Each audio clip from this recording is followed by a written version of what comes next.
Gusto ko siya dahil isa siyang babae na malakas ang loob.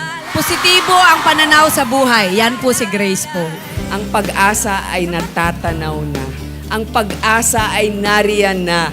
Hindi ko kayo bibiguin. Dapat natin siguraduhin na ang ating mga kababayan ay maalagaan mabuti at siguraduhin po na ang kanilang pamumuhay ay umangat at mahila ho natin sa kahirapan. Dapat ang Malampaya, libre ang kuryente dito sa Palawan. Anong gagawin natin dito sa Palawan kung sinisira ang ating magandang environment?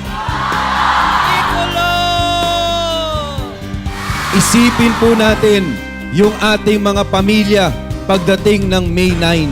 Sino na ang may nagawa? Ang kriminalidad po ay kailangan sumpuin at palakasin ang atin pong Philippine National Police. Gawin nating moderno.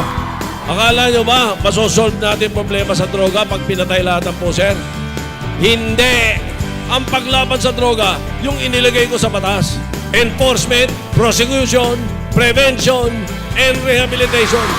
Pag pinalad tayo, ipatitigil na natin ang paniningil ng National Irrigation Authority sa patubig sa sakahan. Habang may Pilipino na hindi napapakain ng kanyang mga anak ng 3 beses isang araw. Habang may Pilipino na hindi na pag-aaral ang kanyang anak hanggang kolehiyo. Habang may Pilipino na hindi napapagamot ang kanyang mahal sa buhay.